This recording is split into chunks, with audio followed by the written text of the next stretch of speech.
Bueno, tenemos el enorme gusto de recibir a Alejandro Fernández en Contrapuntos, presidente del PP catalán y autor del libro A Calzón Quitao, España, Cataluña y el PP. Muchas gracias, Alejandro, por acompañarnos. Pues un auténtico placer estar aquí hoy con vosotros, contigo.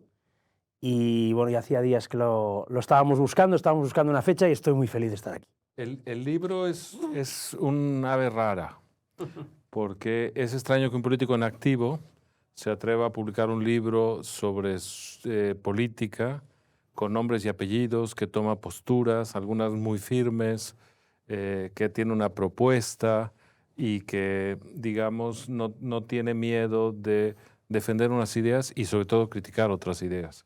El libro ya tiene casi medio semestre en el mercado. ¿Cuál sería tu balance? ¿Qué es lo que te motivó al libro? ¿Estás contento con el resultado? Digamos, creo que es el momento que se puede hacer un primer corte de caja, ¿no? Sí, bueno, lo primero, esto que comentas, y es verdad, no es un formato habitual.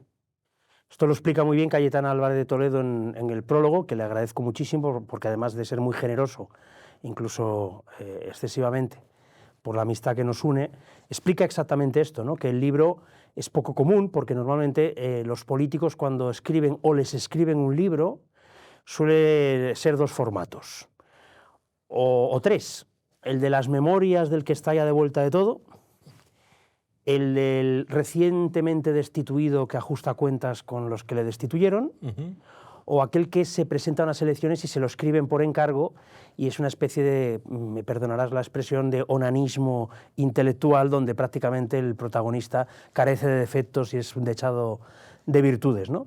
Y este no tiene nada que ver. Lo primero es que lo escribí yo, totalmente. Nadie me ha tocado una coma, nadie me ha añadido nada.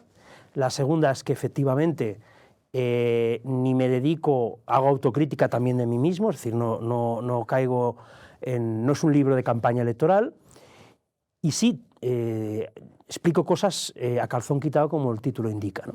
Y eso es quizá lo que hace que sea novedoso, porque yo sigo siendo un político en activo, con una responsabilidad política importante, como presidente del Partido Popular de Cataluña y presidente también del Grupo Parlamentario Popular y miembro de la Ejecutiva Nacional del partido, ¿no?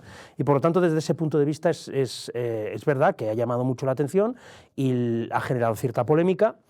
Yo estoy muy contento con la evolución del libro. No ando preguntando todo el día cuánto se ha vendido, lo único que sé es que lo he presentado ya en 8 o 9 ciudades españolas y tengo en lista de espera otras 8 y 9. Pero, al final está generando cierta expectación. No es una novela de Arturo Pérez Reverte, para que nos entendamos, pero en el formato de ensayo político lleva ya varios meses entre los más vendidos en España, por lo que me dicen. Cuando a mí la editorial se dirige para decirme, oye, mira, hemos escuchado tus intervenciones, no daré nombres, hemos escuchado tus intervenciones en el Parlamento de Cataluña y nos da la sensación, la expresión que utilizaron fue que tienes un libro sobre esto. Y esto fue, pues si el libro salió publicado el 2 de abril de este año, pues esto seguramente fue un año antes. Yo les pedí unos meses para pensarlo, precisamente porque les trasladé la idea, digo, si me pongo a escribir, será para intentar decir algo sustancial o algo como mínimo, luego será mejor o peor, esto cada uno lo puede valorar, pero intentando dar lo mejor de mí mismo, aunque sea un librito pequeño, tiene 215 páginas, y bueno, ellos me dijeron encantado, y empecé a escribir. Al principio hacía un poco de prueba-ensayo, me puse un límite, y creo que lo cumplo, o dos. El primero es que incluso a los que no les ha gustado el libro, no pueden decir en ningún caso, y no lo han dicho, que yo diga alguna mentira. Lo que van diciendo, y me consta porque ha salido publicado en varios medios, es que no tendría que haberlo dicho, que son cosas distintas. Totalmente diferentes. Totalmente distintas. Pero nadie dice que haya mentido. Lo segundo es que, aunque incluso, aunque revelas algunas cosas que hasta ese momento eran privadas. Exacto, ¿no? sí, pero ahí también me puse un límite. ¿Y este sería el segundo? Sí. Sí, que es no hacer acusaciones ad hominem, y a la vez no revelar conversaciones privadas de verdad. Es decir, yo hago referencia a algunas conversaciones donde había a lo mejor 50 o 60 personas presentes, Claro. con lo cual yo ya no las puedo considerar conversaciones privadas. Hago alguna referencia a reuniones que tuvimos en Moncloa con 50 o 60 personas más, donde se hicieron reflexiones y yo tampoco me dedico, y para mí es importante, ¿no? Porque no es un ajuste de cuentas con nadie.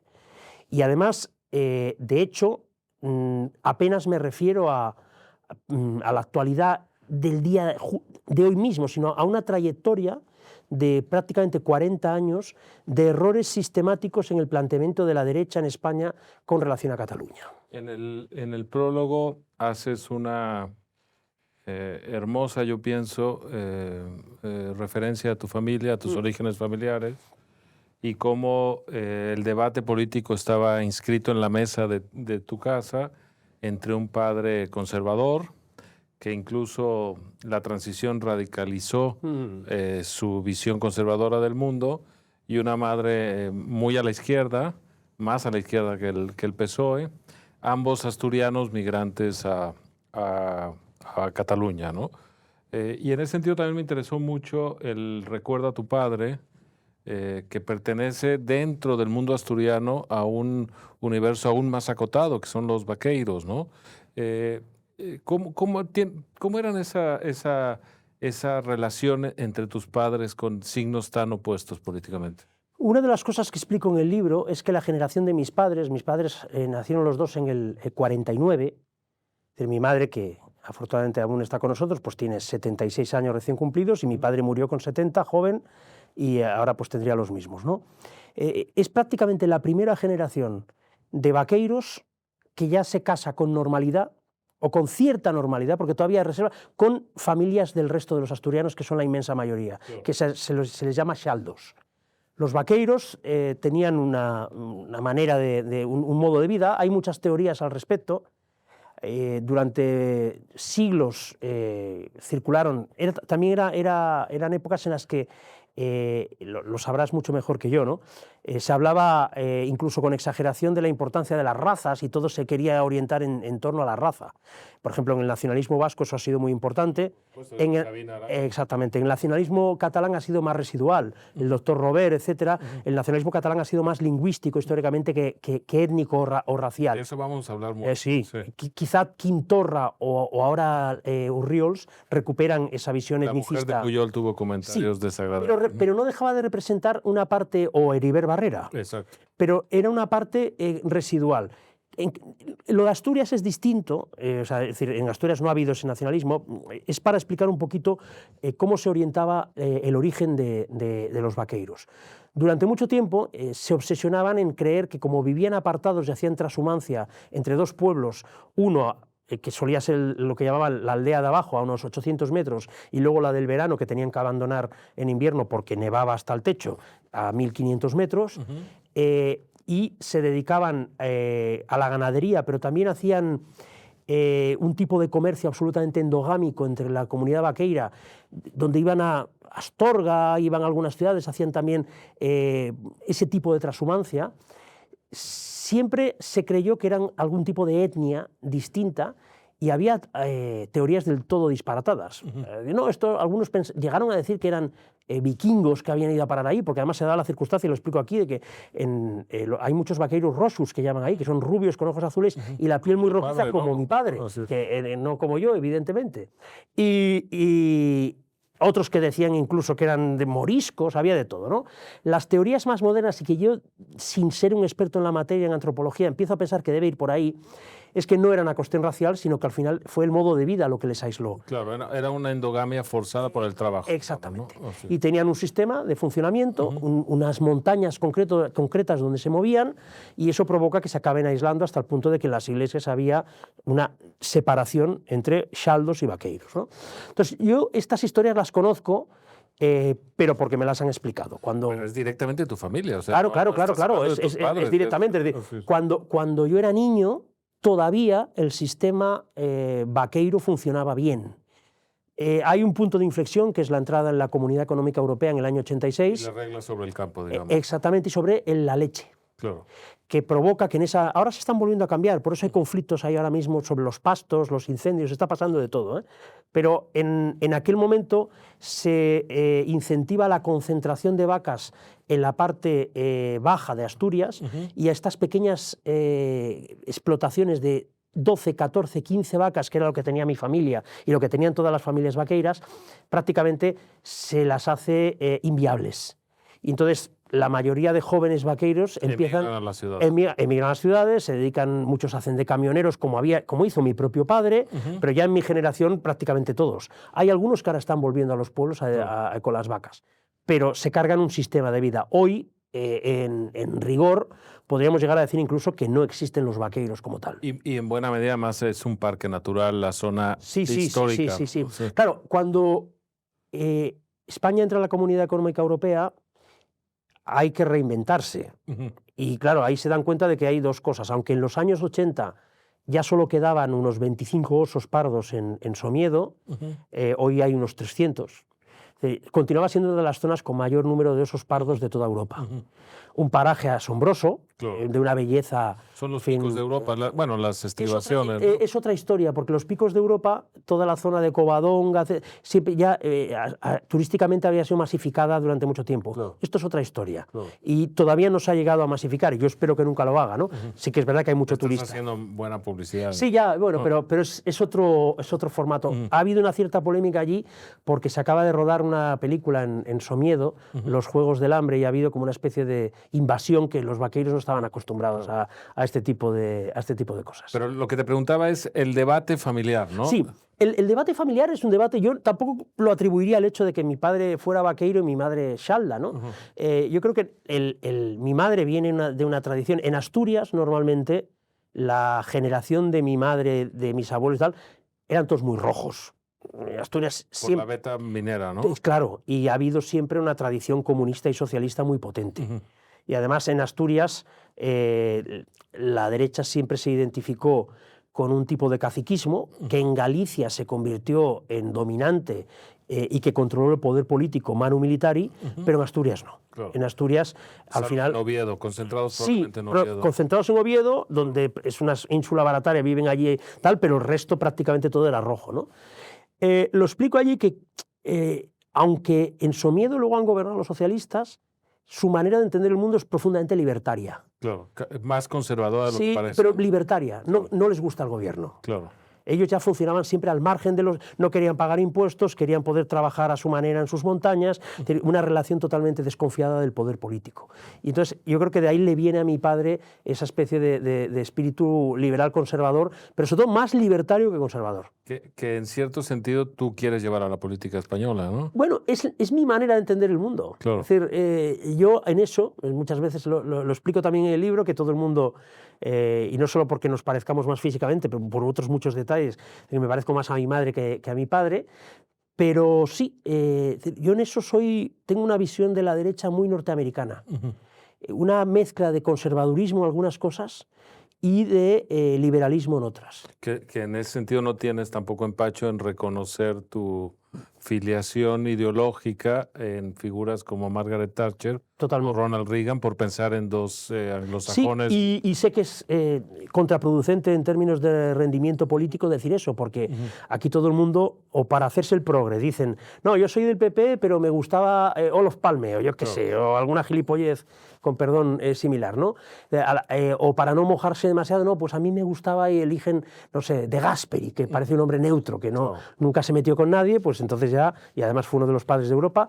No, yo lo digo, a mí, los discursos de Margaret Thatcher y su propio itinerario personal para mí es inspirador. Claro, porque viene de abajo. Lo que se suele pensar de muy abajo. Muy abajo, en un partido que en aquel momento era de nobles, claro, y de hombres, de aristócratas. Y ella es hija de un comerciante, mujer, y lo que tiene básicamente es su determinación y sus ideas. Claro. Y eso a mí siempre me inspiró. Y de Reagan, que también lo explico, es que tiene una virtud que yo creo que es muy difícil encontrar en cualquier otro político en la historia, y es que era capaz de defender unas ideas con firmeza y a la vez tender puentes.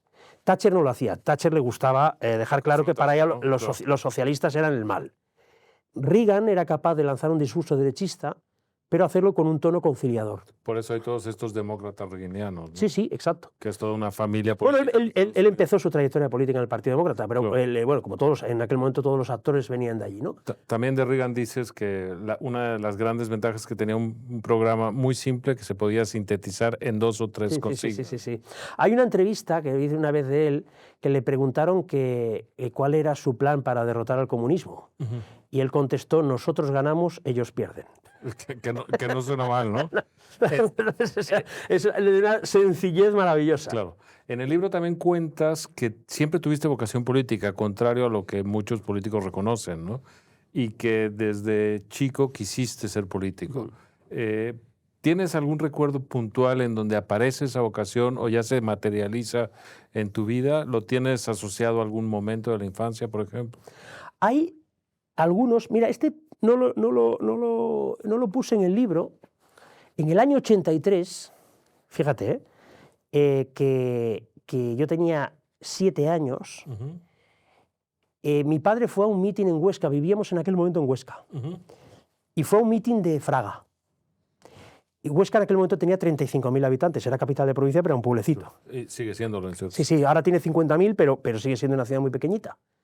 Pero en aquel momento más, ¿no? Y entonces la visita de Fraga en el 83 provocó un gran revuelo, y yo recuerdo perfectamente que estaba con mis hermanos jugando en el parque de Huesca antes del mitin, y hubo un revuelo enorme en el que aparecieron pues una marabunta de gente rodeando tal. Entonces fue mi hermano pequeño, que tiene un año menos que yo, que tenía 6, y que nunca ha tenido inquietud política, pero dijo, quizá porque estábamos todo el día viendo el telediario, dice: mamá, ahí va Fraga.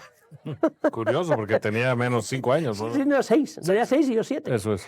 Y entonces vi aquello y luego le preguntaba a mi padre sobre, claro, yo no fui al mitin, evidentemente, pero le pregunté mucho a mi padre, que en aquel momento era camionero de obra, le pregunté muchísimo sobre lo que se había dicho allí. Y eso, claro, yo no me acuerdo demasiado de lo que pregunté. Mi padre siempre se acordó porque me lo recordaba él. Claro. Yo normalmente iba mucho con mi padre a los sábados por la mañana, y algunos domingos los dedicaba a engrasar el camión. Eran unos camiones barreiros de obra que les metían una tralla increíble, entonces necesitaban cuidarlos bastante para que no reventaran, eran otros tiempos, ¿no? Y entonces tenían que estar perfectamente engrasados para que no griparan. Y solía dedicar o la mañana del sábado o la mañana del domingo, en función del trabajo que tuviera, a engrasar. Y el camión, y a mí me gustaba mucho acompañarle. Y entonces al pobre hombre le sometía a unos terceros grados porque no paraba de preguntar de todo. Claro. Y ya le preguntaba muchas cosas de política. Y yo ubico en aquel momento que empezara a mí a interesarme todo aquello. Que te lleva a escoger la carrera de Ciencias Políticas en la Universidad de Barcelona, dejando tu Tarragona natal, con una admonición de tus padres que te podían pagar los estudios siempre y cuando no perdieras la beca, y si querías extra tenías que trabajar el fin de semana, ¿no? Y creo que eso te abrió la puerta a conocer desde dentro muchas cosas que algunos políticos no acaban de entender del todo, ¿no? Por ejemplo, ¿desde dónde se forja la hegemonía nacionalista, ¿no? Sí. Bueno, la primera cuestión es que cuando yo he decidido estudiar ciencias políticas, estamos hablando de verano del 94, claro, esto ha cambiado mucho. Hoy, claro, es que han pasado 31 años, que se dice pronto, en las oposiciones de la función pública ya no solamente te incluyen a los licenciados en económicas y en derecho, también a los de políticas. Eso fue un trabajo del Colegio de Politólogos durante mucho tiempo, pero cuando acabé yo de la carrera, o sea, era un riesgo absoluto. La mayoría de compañeros míos acabaron de funcionarios. Muy pocos nos dedicamos a la política. Es decir, era una carrera que no tenía demasiadas salidas en aquel momento. Claro. Y era una carrera, debo decirlo, en aquel momento bastante más exigente de lo que es ahora. Entre otras cosas, lo digo porque yo he sido luego 10 años profesor de la materia en la universidad. Y en aquel momento todavía había unos niveles de exigencia altos. La mayoría de profesores que tuve eran o nacionalistas o de extrema izquierda. Cuentas el sesgo, pero al mismo tiempo les haces un homenaje, ¿no? Sí, En muchos de ellos. Sí, porque debo decir que, aunque ellos ya me veían venir, porque yo no me cortaba un pelo, no noté en ningún momento que alguna vez en una evaluación eso lo hubieran tenido en cuenta. Es más, tuve de profesor, me puso un sobresaliente Arcadio Oliveras, que en paz descanse, que tenía uno de los economistas más comunistas que ha habido en España, y que además un hombre de una sabiduría enciclopédica, pero bueno, a mi modo de ver, totalmente equivocado. Y él hacía unos exámenes con preguntas bastante abiertas y yo me dejé ir. Y la verdad es que muchas de las cosas que escribí eran contra lo que él pensaba. Y aún así el tipo me evaluó bien. Es decir, que no veo más sectarismo hoy en la universidad que entonces. Lo que sí que es verdad es que todos esos años de profesores nacionalistas y de izquierdas ahí, lo que sí que acaban forjando son generaciones enteras de politólogos o nacionalistas o de extrema izquierda. Claro, hay un tema que haces hincapié a lo largo de todo el libro, de no romper los vínculos personales, ¿no? Sí. Tienes mucho empeño en mantener la amistad con gente que piensa distinto y en hacer que eso sea una herramienta también de la política y de la convivencia, ¿no? ¿Sientes que eso está en riesgo hoy? ¿Que la polarización de la sociedad española está haciendo imposible esta transversalidad entre las relaciones? Sí, entre otras cosas porque esto ya se ha vivido aquí en Cataluña. Explico también algún caso. De todos los amigos que hice, tanto en mi etapa universitaria como luego en mis primeros años en política, pongo algún ejemplo de personas con los que he estado a lo mejor 10 años sin hablarme, claro, y que ahora estamos recuperando la amistad. Es decir, que es perfectamente posible. Cuando tú das por hecho que tu rival político te odia o que busca el mal de tu familia y tuyo, claro, si ese virus acaba penetrando en tu alma, traspasa de lo político a lo personal. Al final ocurrió durante el procés, hubo una parte de la sociedad catalana que consideraban que los que estábamos en contra de la independencia de Cataluña les odiábamos y queríamos exterminar su identidad, su lengua y no sé cuántas cosas más. Y actuaban en consecuencia. Y actuaban en consecuencia, efectivamente. Claro. No, debo decir que con los amigos de la universidad no me ocurrió, cito en el libro unos cuantos, varios, 6 o 7, algunos que son personas pues, con fama hoy en día, Víctor Lapuente, con trayectorias destacadas y tal, y que siguen siendo muy, muy amigos míos. Y luego sí que explico algunos casos de periodistas con los que acabé haciendo una relación de profunda amistad, con los que esa amistad se truncó y ahora afortunadamente se está reconstruyendo. En el libro quieres poner, yo creo que 2 señales de alerta y una propuesta política, ¿no? Una señal de alerta es, ojo, hay un desconocimiento fuera de Cataluña del nacionalismo, del pensamiento nacionalista. El pensamiento nacionalista es mucho más que un partido, es un movimiento y nunca es, vamos a decirlo así, moderado o parcial. En el fondo es maximalista, ¿no? ¿Por qué no profundizas un poco sobre esta idea? Bien, esa es la idea central y además con un agravante. Y es que las élites políticas en Madrid han priorizado siempre intentar entenderse con ese nacionalismo insaciable por naturaleza antes que construir una alternativa real en Cataluña a ese nacionalismo. Claro, que eso yo pienso que es la segunda señal de alerta, ¿no? Pero la primera es que los conoces desde dentro y alertas sobre cómo piensan, ¿no? Ellos, claro, tú cuando te reúnes con una persona y tienes que llegar a un acuerdo, hay una especie como de cortejo previo. Yo me imagino a Joaquín Molins, a Duran Lleida, a Miquel Roca y al propio Jordi Pujol, sentados con José María Aznar, Rodrigo Rato, Mariano Rajoy y en fin, ¿quién más? Yo sé que estos estaban allí, y Eduardo Zaplana creo que había. En el Majestic. En el Majestic, y entonces, claro, yo estoy seguro de que ahí salieron mis compañeros pensando, ¿pero qué, señores tan encantadores y civilizados? ¿no? Claro, tú hablas con Miquel Roca, hablas con Duran Lleida, con los que todavía hablo con frecuencia, y son unos señores encantadores, ¿no? Entonces, claro, eso les lleva a pensar, uy, entonces, esto debe significar que los nuestros ahí son todos tontos. Porque, claro, deberían estar con estos. Y yo creo que eso lo interiorizan. Esto le pongo un detalle, es que las élites aquí, en Madrid, son esencialmente del PP, con matices, pero son del PP. En Cataluña las élites son antipeperas furibundas. Y para el PP en Madrid es incomprensible que no haya una relación entre esas élites. Es más, ¿no? Hay otro tipo de élites que son las culturales y académicas. Que son del PSS. Y que fundaron Ciudadanos, muchas de ellas, y que deberían ser las que el PP priorizara para la construcción de una alternativa en Cataluña. Claro. Y en cambio hay una obsesión aquí, en Madrid, en las élites económicas, por entenderse con todo el cariño del mundo y el respeto, con los del Cercle d'Economia, etcétera, que no van a apoyar al PP jamás. Eso no significa, yo lo explico muchas veces, yo me reúno con ellos, tomo café con ellos, lo que haga falta y les tengo aprecio, pero sé perfectamente que ahora mismo trabajan para Pedro Sánchez, no trabajan para que haya un cambio en España. El tema es que la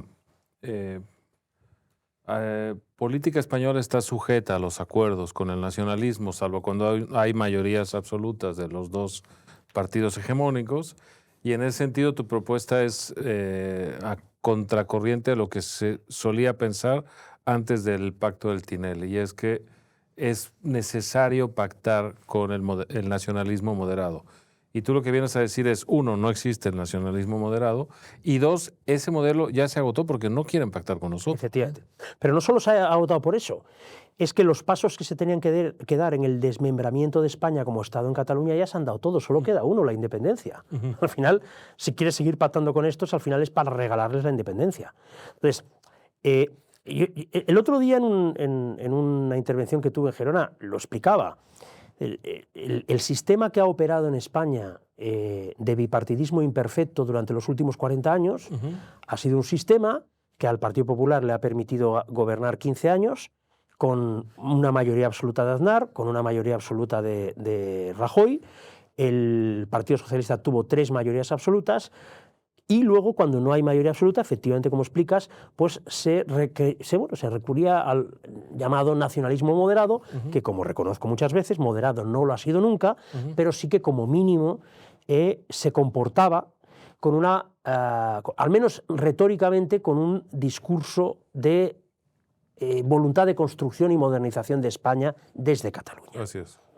Era mentira, hoy lo sabemos. Claro. Era mentira, pero bueno, claro, a mí no me gusta juzgar a la gente del 96 con los prismáticos de 2025. Es decir, en aquel momento yo lo puedo entender perfectamente lo que se hizo. Y porque el balance además calificas de muy positivo. Sí, es decir, España avanzó.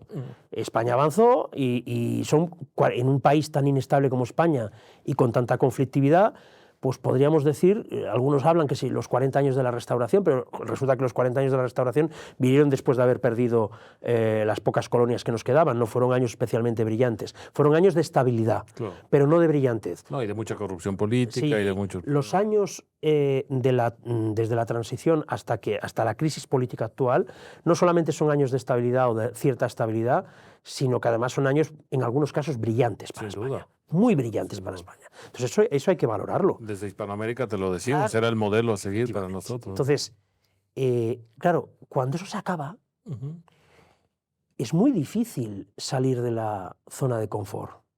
Yo lo explico muchas veces. De la retórica instalada, de lo que piensas que es lo correcto. Cuando Jaime Mayor Oreja o Alejo Vidal Cuadras en su momento hacen de oráculos y lanzan una serie de previsiones pesimistas sobre la evolución del sistema y aciertan, fueron tratados exactamente igual como lo fui yo en 2021, prácticamente como lunáticos. Claro, como unos radicales. Pájaros de mal agüero. Claro. Yo explico muchas veces, los venerables pero acomodaticios conservadores españoles, no les vengas a decir ahora que tienen que levantarse del sofá a defender la democracia. Claro. Ellos están aquí pues para que les vaya bien la vida, quieren estabilidad, oye, y de eso ya se encargan los jueces y los políticos. No me vengas a complicar la vida. Y tú llamas a la acción, ¿no? Yo llamo a la acción y sobre todo a la toma de conciencia. Porque si no, luego, claro, yo también lo he podido comprobar. Muchas de las personas que me decían, Alejandro, ¿no crees que estás exagerando? Cuando veían que las predicciones que lanzaba se cumplían, me decían, ¿y ahora qué hacemos? ¿Y ahora qué hacemos? Bueno, amigo mío, a lo mejor no creo que lleguemos tarde, pero deberíamos haber espabilado un poquito antes, ¿no? Vamos un poquito atrás. En el libro eres testigo de primera línea política de la construcción del proceso. Te toca desde las leyes de desconexión, 6-7 de septiembre, el referéndum, las urnas el 1 de octubre, el discurso del rey, la manifestación constitucionalista del 8 o 7 de octubre. En ese proceso hoy, ¿cuál sería la enseñanza activa útil al debate público español hoy?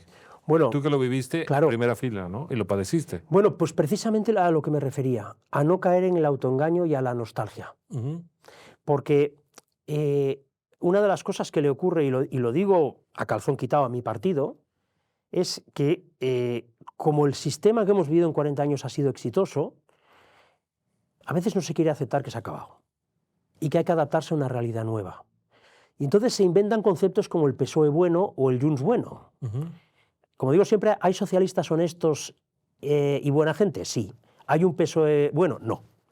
¿Hay nacionalistas, catalanistas, buena gente, amiguetes, tal? Sí. ¿Hay un Junts bueno? No. Pero no estamos en las coordenadas de los años 90 y mucho menos en las de los años 80. El Partido Socialista en el año 2000, a raíz de esa mayoría absoluta, a través del Pacto del Tinell y del blanqueo del mundo de ETA en Perpiñán, decide romper la baraja del Pacto Constitucional y deciden un cambio de discurso cualitativo que es importantísimo. Esto se lo escuché por primera vez al fundador de Vox junto con Alejo, José Luis González Quirós, que escribe con Objective. Sí. Y él decía, fíjate si es perversa la idea, durante 25 años el PSOE no solamente era constitucionalista fervoroso, sino que la manera de marginar al PP era trasladar que el PP no era suficientemente constitucionalista, porque aunque su fundador hubiera sido un padre de la Constitución, había sido un ministro franquista. Es decir, el PP facha. Eso siguen diciéndolo ahora, PP facha. Pero lo que cambian a partir del año 2000 es que se suman a Bildu, Esquerra Republicana, la CUP y compañía para decir que el problema es que es la Constitución la que es facha. El pacto de la transición, el 78, el régimen del 78. Exacto. Se refieren, o sea, mientras hasta el año 2000 lo hacen suyo plenamente, a partir del año 2000, poco a poco, esto Zapatero lo desarrolla y Sánchez lo acelera, ya no se trata de decir que el PP está al margen de la Constitución, es que les da igual eso. PP facha seguro. Aquí ya es que la Constitución es facha. Entonces, mi partido ha tenido unas enormes dificultades para asumir que las reglas de juego cambiaban inmediatamente. Y que, por lo tanto, las coordenadas de alternancia política serena, bipartidismo imperfecto, pactos de Estado, pacto de Toledo, pacto antiterrorista, etcétera, etcétera, ya no se iban a volver a dar. De hecho, y es así, y se tiene que decir, los últimos pactos a los que hemos llegado con el Partido Socialista, seguramente desde la más buena fe, han servido para que hoy Conde Pumpido, desde el Tribunal Constitucional, no solamente no proteja la Constitución, sino que la esté agrediendo sin ningún tipo de disimulo.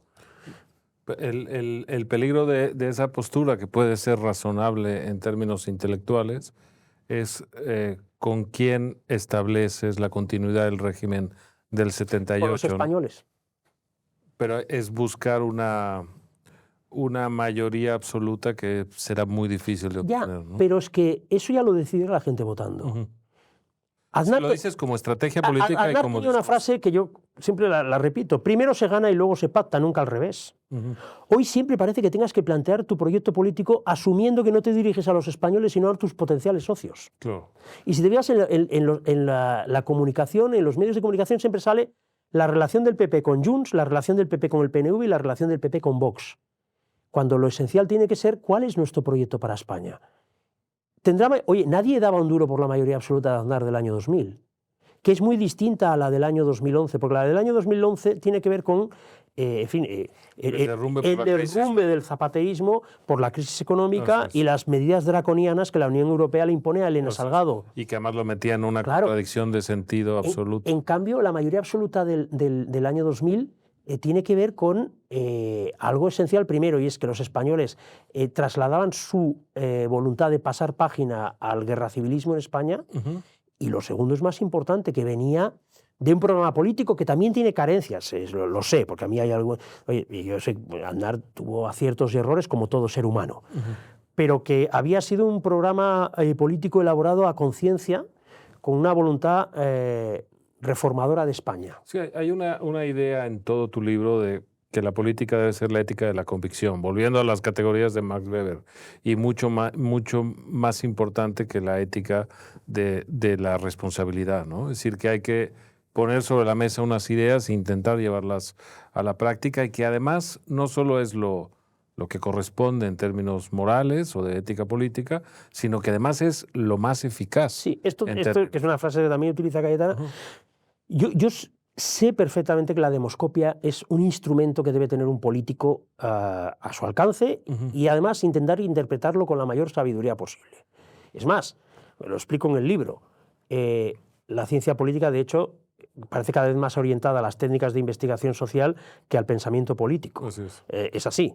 Yo, de hecho, años 90 ya hice sociología 1, 2, 3, estadística 1, 2, técnicas de investigación 1, 2, 3, que te hacían, claro, eran unos programas informáticos que ahora ya nadie usa, ¿no? El SPSS, que cruzaba variables, estadísticas, este tipo de cosas. Entonces, la demoscopia te tiene que servir para analizar cómo está el estado de las cosas, pero nunca para dictarte lo que piensas. Claro. Pero no es un tema menor. No, por supuesto que no, porque los políticos actúan en función de lo que le dicen que es más conveniente, claro. ¿no? Entonces, claro, al final eso acaba generando la sensación de que no crees en nada. Claro. Y hay cosas, oye, imagínate, por ejemplo, que ahora el 98% de la población en España se declara partidaria de la pena de muerte. O de no pagar impuestos. O de lo que sea. Pues ¿no? Yo lo siento, pero siendo defensor de la mano dura en general en la seguridad ciudadana, yo jamás defendería la pena de muerte. Claro. Claro, ¿qué pasa? Que tienes que defender lo que... Es que ¿sabes lo que ocurre con eso? Que ese es un tema, también es un problema estructural para el PP catalán. Si nuestro proyecto tiene que basarse en lo que la gente traslada que le interesa o le gustan las encuestas, en Cataluña bajamos la persiana y se acabó. No existiríamos. Así es. Porque todo el mundo es sociata o convergente. Entonces, ¿para qué estás tú? Bueno, ya, pues tendrás que defender tus ideas. Hay una preocupación que yo siento en la sociedad catalana y es que se está radicalizando a un ritmo más acelerado que la sociedad española o que el resto de la sociedad española, ¿no? Pienso en el auge de Vox, que hoy en las encuestas hoy está a la par del PP, o pienso en la xenofobia abierta, manifiesta, pero con creciente respaldo, según las encuestas, de alguien como Riols y Alianza Catalana, ¿no? Al mismo tiempo, la desaparición del discurso moderado, aunque fuera en palabras, del nacionalismo. ¿Cómo sería tu lectura sociológica de esa sociedad? ¿Por qué está tan fragmentada? ¿Y qué papel quieres jugar ahí? La primera cuestión es que Cataluña, aunque lleve más de una década de profunda decadencia, sigue siendo la sociedad española donde los fenómenos políticos llegan antes. Por ejemplo, cuando en España el bipartidismo era prácticamente perfecto, en Cataluña ya teníamos 6 o 7 partidos en el Parlamento. Cuando en el año 2010 Plataforma per Catalunya, que son los antecesores de Orriols, se quedaron a una décima de entrar en el Parlamento y obtuvieron victorias electorales en municipios relevantes como el Vendrell o Vic, con 5 o 6 concejales de resultado electoral, no existían esos partidos en España. Estamos hablando del año 10. Y hoy Cataluña pues, tiene los 2 partidos de ese espectro ideológico del nacionalpopulismo, que son Vox y Alianza Catalana, cada uno con su identidad nacional. Que pueden sumar el 30% de los votos. Efectivamente. Entonces, ¿cuál es el papel que tenemos que asumir nosotros? Yo hoy escribía un tuit en el que decía que en tiempos de... Claro, evidentemente la frase no es mía, sabemos todos, que en tiempos de tribulación no hacer mudanza, ¿no? Es defender la democracia liberal en Cataluña, que no lo hace nadie. Es decir, ¿qué tenemos que pasar de la CUP, el pensamiento woke y todo esto al nacionalpopulismo, ya sea españolista o yo no lo comparto. Yo creo que en Cataluña tiene que haber una formación política de centro-derecha, liberal europeísta, que hoy afortunadamente ha recuperado un espacio político considerable, no mayoritario, pero considerable, y que creo que puede seguir creciendo poco a poco. De las pocas noticias buenas que tenemos en Cataluña en los últimos tiempos es que, aunque es verdad que Alianza y Vox suben, nosotros no bajamos. Nos mantenemos en, incluso alguna encuesta nos da un poquito más. Pero bueno, dejémoslo en que estamos más o menos como estábamos, ¿no? Esto en un lugar donde Cataluña, donde el PP había estado a punto de desaparecer hace tan solo 3 años, pues bueno, te indica que el espacio político existe. Entonces, ni quiero imitar a nadie, ni quiero caer en los populismos, en inmigración de o papeles para todos o todos expulsados, lo siento, pero no. Yo no puedo caer en eso, porque no creo en ello. Evidentemente. Y me da igual que vea que efectivamente hay muchísima gente que ahora mismo es proclive y receptiva ante ese tipo de mensajes. Pero yo no creo en ello. Yo no me dedico a la política, repito, para que me digan en un argumentario lo que pienso esta mañana y que al día siguiente me digan que pienso lo contrario porque la encuesta ha cambiado de sentido. Tengo unas ideas, unos principios, unas convicciones, las intento defender lo mejor que puedo, pero no me muevo de ellas porque realmente, lo vuelvo a repetir, creo que la ideología de centro-derecha, liberal, europeísta, la de los padres de Europa, es la que más progreso ha traído a la historia de Europa con muchísima diferencia. Hay una paradoja que a veces no se entiende desde fuera de Cataluña, lo decías al principio de la conversación, y es que las élites políticas, económicas, mediáticas, etcétera, son nacionalistas y los constitucionalistas en general son los estratos medios o bajos de la sociedad, ¿no? Y en ese sentido me parece también muy grave la traición de la izquierda al pacto constitucional y que haya comprado el discurso del nacionalismo cuando en realidad lo que sostiene es una especie de élite, ¿no? ¿Cómo explicarías también esa, digamos, distorsión del parámetro izquierda-derecha tradicional que sucede en Cataluña? Claro, la primera es que la decisión del Partido Socialista de traicionar incluso su propio pensamiento supuestamente socialdemócrata, de izquierdas, igualitarista, etcétera, es una decisión plenamente consciente. El objetivo, como decía hace un momento, esto es una decisión de principios de siglo, que tiene su instrumento en Cataluña llamado Pacte del Tinell, donde lo importante es hacerle un cordón sanitario al Partido Popular para evitar la alternancia política en España. Aterrados del éxito de Aznar. Y si eso lleva a pactar con el nacionalpopulismo identitario de extrema derecha, lo hacen sin pestañear. Esa, por un lado, es la traición.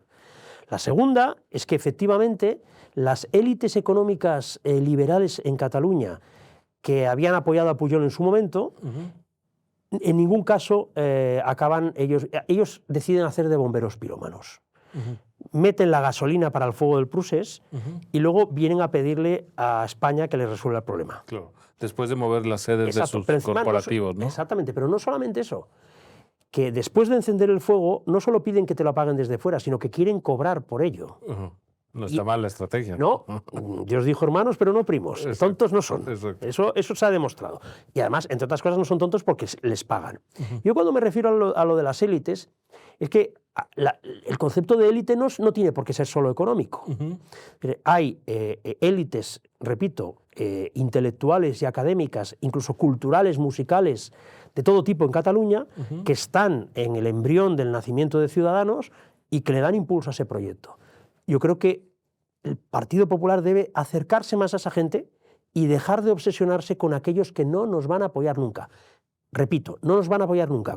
Cuando lleguemos a la Moncloa intentarán exprimirnos, que es su modus operandi desde hace 50 años. Pero no nos van a apoyar para que lleguemos. Y en cambio los otros, ¿qué es lo que ocurre? Yo lo noto porque, claro, hablo mucho con ellos. Todas estas élites culturales, académicas, etcétera, están sobre todo obsesionados con una cosa, que es que en Cataluña los derechos civiles de los no nacionalistas sean respetados y que no haya catalanes de primera y segunda. Y entonces ahí vienen los reproches. Al Partido Socialista mucho más grandes, porque el Partido Socialista se le considera directamente cómplice de todo eso, cuando no directamente impulsor. Al Partido Popular se nos reprocha históricamente dejación de responsabilidades en el expansionismo nacionalista y en la vulneración de los derechos de muchos catalanes. Por eso en el libro haces toda una serie de propuestas de cómo apoyar el constitucionalismo dentro de Cataluña. Efectivamente. ¿No? Que serían desde, por ejemplo, subvenciones directas a la creación en español. ¿Por qué no nos enumeras un poco? Sí. El principio esencial sobre el que construyo estas propuestas, y es una cosa que a mí me obsesiona desde hace muchísimo tiempo, es que si tú eres separatista en Cataluña es un chollo y si eres constitucionalista es una ruina.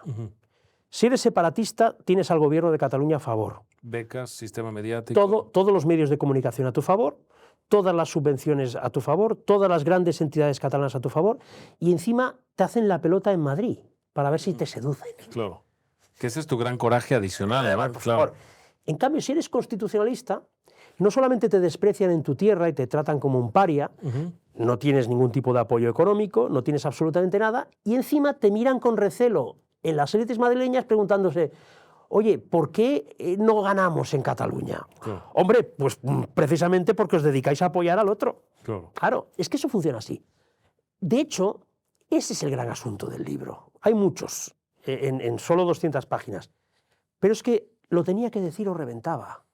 Porque tú no puedes decir, oye, yo os diseño la estrategia desde aquí, si sale bien es gracias a mi proverbial genialidad y si sale mal te vas a tu casa. Que es la paradoja que reseñas varias veces en el libro entre el modelo de Alejo y el de Piqué, Alejo Vidal Quadras, que lo pusieron por firme o radical contra el nacionalismo y lo quitaron por ello, y a Piqué, que lo pusieron por moderado, tolerante, dialogante, y que lo quitaron por ello, ¿no? Sí, sí. Es decir, una forma de que nunca hay manera de encontrar esa autonomía que en el fondo es lo que está pidiendo el PP de Cataluña. Y además utilizo el ejemplo de dos personas a las que, y lo digo sin falsa modestia, considero sustancialmente más brillantes que yo y que tenían proyectos políticos distintos, que triunfaron en todas y cada una de las responsabilidades que tuvieron en el ámbito académico, empresarial y político, excepto en una, la presidencia del PP catalán, claro, que salieron de allí como el Rosario de la Aurora. Es decir, se les pone para que desarrollen un proyecto. Cuando el proyecto está en su mejor momento, los echan porque distintas variables de la política nacional les empujan a echarlos. Y se cambia para imponer un proyecto radicalmente distinto. Cuando el nuevo proyecto parece que saca la cabecita después de haber estado a punto de desaparecer, otra vez les vuelven a echar. Entonces, a veces esos círculos viciosos hay que romperlos. Y yo reconozco que cuando escribo este libro asumo un riesgo enorme. Y de hecho, las primeras personas que lo leyeron me dijeron, Alejandro, vas a durar menos que un caramelo en un colegio. Se publicó antes del Congreso del PP, sí. además, ¿no? Entonces... parecía un libro con dedicatoria, ¿no? Bueno, no, vuelvo a repetir, no hay referencias ad hominem a nadie. Hablo más de los años 90 y de hace 20 años que no de ahora, ¿no? Es sobre todo la idea de, si repetimos lo mismo una vez más, luego no nos quejemos de que las cosas no salen. O sea, porque es que al final la gente no es tonta y la gente sí percibe que todas las decisiones en relación a Cataluña o al País Vasco se toman desde fuera, pues bueno, luego no te quejes. ¿Por qué pervive el discurso nacionalista si la historia del siglo XX es la historia de los horrores que produjo el nacionalismo? La Primera Guerra Mundial, la Segunda Guerra Mundial son producto de un empuje nacionalista contrapuesto, ¿no? Y lo vemos desde, digamos, el celo expansionista de Putin a la guerra en los Balcanes. Hay demasiados testimonios de que el nacionalismo conduce a la exclusión del otro, casi por definición, ¿no? ¿Por qué tiene esta legitimidad?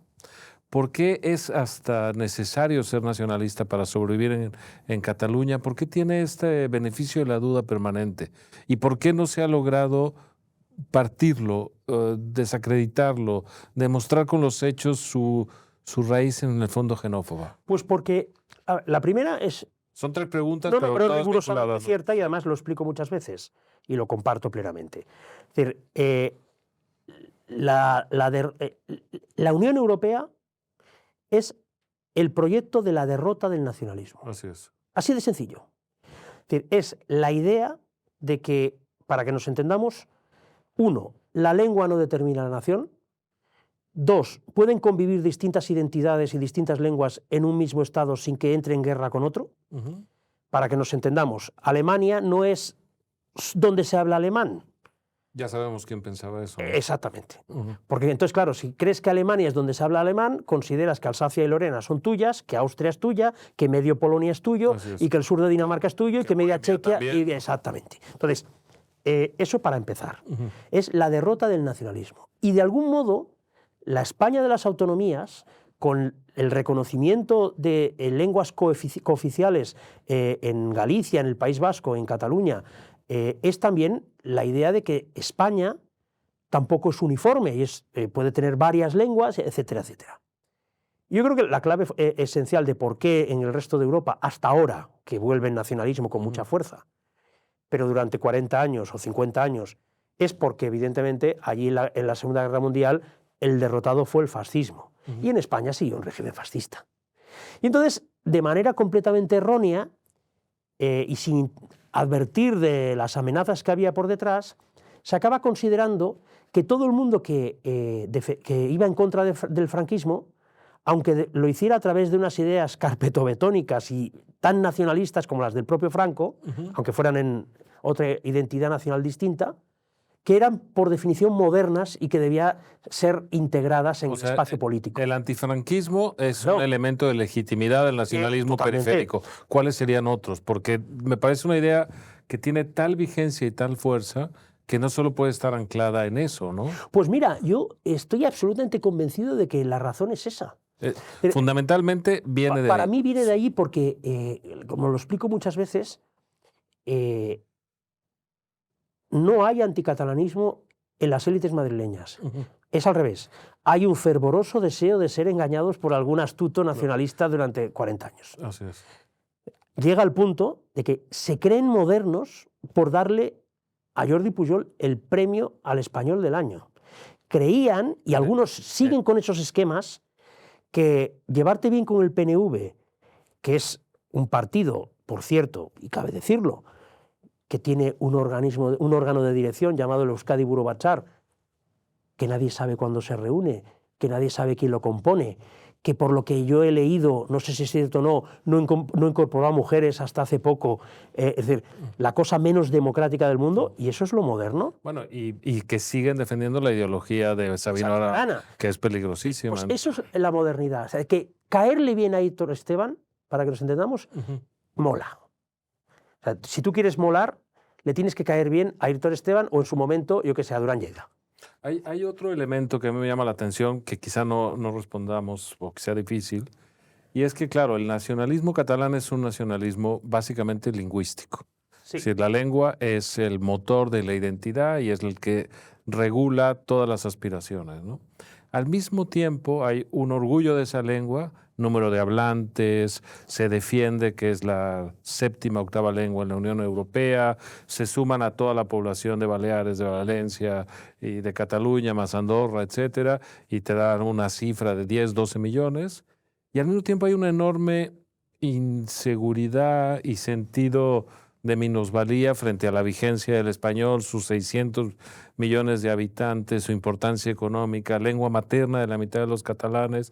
¿Cómo explicas esta, digamos, aire de superioridad que enmascara probablemente un sentimiento de inferioridad? Bueno, esto se lo dije una vez a Quim Torra, que le encantaba, además de llamarnos colonos, dar a entender que todos los españoles éramos prácticamente como los protagonistas de Los Santos Inocentes, ¿no? Un país de caciques analfabetos que vivíamos todavía mentalmente en el siglo XIX y que solo entendemos el uso de la fuerza para la imposición y que somos un poco menos que alérgicos a la cultura y este tipo de cosas, ¿no? Y entonces le acabé un día diciendo, digo, señor Quim Torra, vamos a ver, si los españoles somos tan burros y tan incultos, porque los dominamos. Y usted, claro, tan maravilloso, ¿cómo explica que un idiota como yo, según usted, porque yo no lo veo, pero según usted, le tenga colonizado a usted, que es una auténtica lumbrera, ¿no? Claro.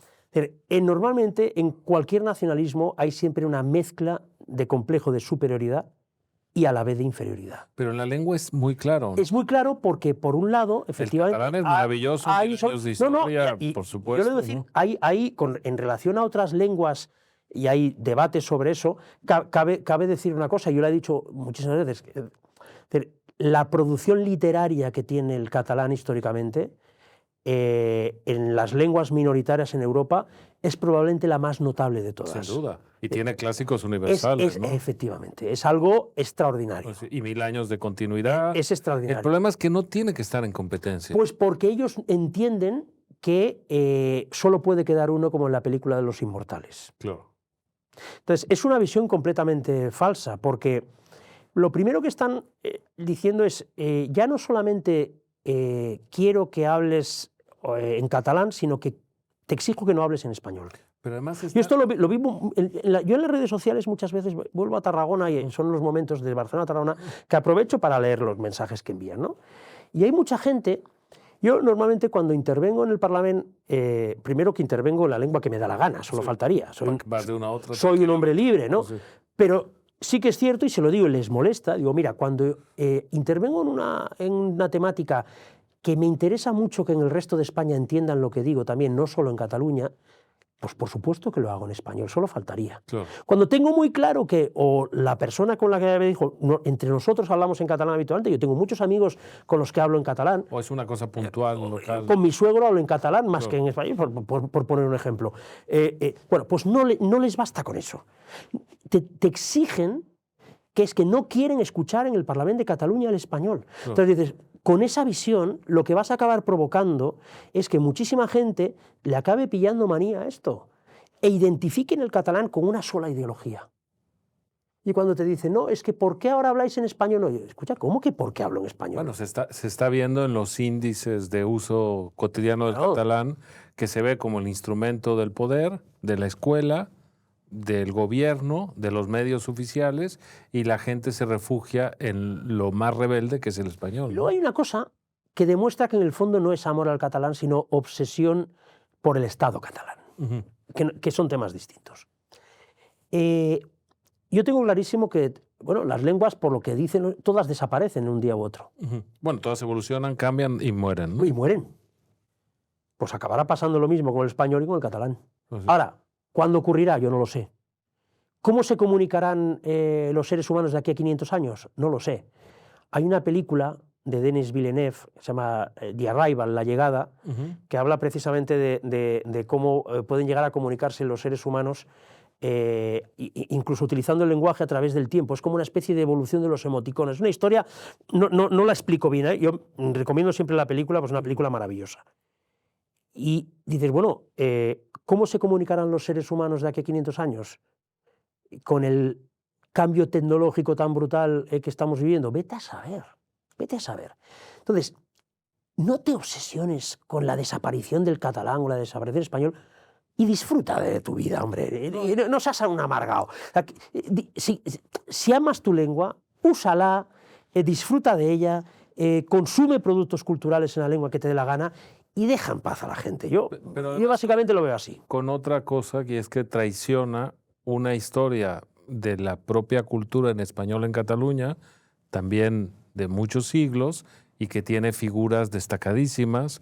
En literatura, pues estarías renunciando a Enrique Vilamatas, o que es un genio de la creación, Juan Marcet, etcétera, ¿no? O la mitad de la obra de Josep Pla. Así es. Por ejemplo, Viaje en autobús, que se escribió en español, ¿no? Claro, es absurdo. Esta polémica se ha tenido con respecto a qué representación tenía que ir a la Feria de Frankfurt cuando hablamos de Cataluña. Y solo fueron catalogos parlantes. Solo podía ir claro, es que es tan absurdo y es destruir la mitad de tu cultura. Claro. Y donde además nadie está disputando tu dominio del catalán porque ya eres hegemónico. No, efectivamente. Entonces, se demuestra que no es tanto una obsesión por el uso social de la lengua como la percepción que tienen, porque además a veces se les escapa. Solo seremos un Estado cuando aquí solo se hable en catalán. Claro. Es un disparate. Esta era la visión que tenía Quim Torra. Quim Torra, que como decía al principio de este diálogo, es de los pocos políticos antes de la llegada de Orriols que tiene una visión etnicista del catalanismo, que además parte de una nostalgia de lo no vivido, porque él se refiere siempre a una supuesta época idílica en los años 20 en Cataluña, en los que, por cierto, ya había un porcentaje enorme de catalanes que hablaban en español y donde ya había muchísimas calles que rotulaban en español, y Franco no había... O sea, esto no se lo inventó. Había llegado miles de murcianos. Claro, Franco eso no se lo inventó. Claro. Esto viene de muy atrás. La idea de un mundo idílico en el pasado, una edad dorada, está presente en todos los populismos, ¿no? Y es la aspiración a volver a ella. O sea, pero que claro, que la edad dorada se considere que es antes de que llegaran los murcianos, te da una idea de la limitación, y del componente absolutamente xenófobo. Es decir, como la edad dorada es cuando solo había catalanoparlantes, solamente éramos 600.000 catalanes aquí, y aquí no había venido nadie. Por cierto, en Barcelona... Entonces, para que volvamos a ser una Cataluña idílica, tenemos que volver a ser solo catalanoparlantes y hay que echar de aquí a todos los que... Barcelona es mentira, porque la presencia del español tiene 5 o 6 siglos. Evidentemente. Un tema, ¿por qué no defines para el oyente de Contrapuntos 3 términos que se usan como descalificativos en Cataluña, que son como 3 gradaciones del desprecio, ¿no? ¿Quiénes son los yordos? Los ñordos somos todos los que nos sentimos españoles. ¿Quiénes son los charnegos? Un charnego sería yo. Es que soy el hijo de unos asturianos, pero que ya nació en Cataluña. Y que no compra el modelo nacional. Evidentemente. ¿Y un botiflé? El botiflé sería el catalán, como dicen ahí, de socarrel, de muchas generaciones, pero que manifiesta también que se siente español. Ese es el peor para ellos. Porque, claro, que yo, hijo de asturianos, me identifique, aunque ya naciera en Tarragona, me identifique nacionalmente como también español, soy un charnegote, pero bueno, esto aún les puede tal. Los que odian más es aquellos que tienen 800 apellidos catalanes, pero también se manifiestan como españoles. Este programa siempre termina con una pregunta que no tiene que ver con el hilo de la conversación, así que agradecerte la franqueza y la libertad de esta charla, Alejandro. Y a todos los invitados a Contrapuntos le pregunto que recomienden un libro a la audiencia que no puedan pasar por la vida sin haber leído. Cada uno es un poco exagerado, un solo libro es un poco reduccionista, pero el conjunto está creando una biblioteca de Contrapuntos que yo creo que está siendo interesante.